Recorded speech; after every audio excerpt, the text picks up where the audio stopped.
Greetings to all who wish to be greeted. I'm MegaPacKid, and this is my game shelf. Do you know how many times in this series I've actually talked about a game that's on the shelf? Once. I've done that once. Let's change that! June 1st, 1955.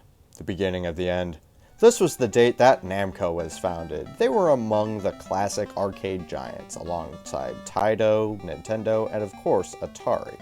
After their runaway success with Pac-Man, Namco released another wacky grid-based game, Dig Dug. It was released at a time when games were released on nearly every home system and personal computer, which makes it even stranger that it never made its way to the NES. It did get a Famicom release, but it was never localized.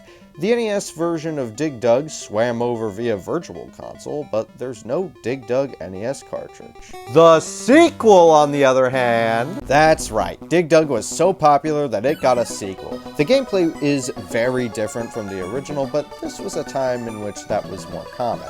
Instead of digging down into the ground to fight enemies, the player must push pegs into the ground to create cracks and sink various sections of the island. In true arcade fashion, the levels become more difficult with the addition and quickening of enemies. The arcade version was included in Namco Museum DS. I played it after becoming familiar with the NES version, and there are surprisingly significant differences. Graphics and sound are typically different with these sorts of things, but the controls were different. Dig Dug is on a much simpler grid in the NES version, but has more free movement in the arcade version.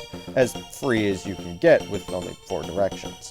It's a pretty fun game, and I recommend playing it if you get the chance to. If you can believe it, this game actually dictated the gameplay of most Dig Dug releases going forward. Unfortunately, Dig Dug's other outings haven't been too particularly successful. But hey, the original was popular enough to get a sequel. Take that, chess fans. Your game hasn't gotten a new release since the 6th century. Who's gonna make it for you? Chess 2. Alright, that makes us even.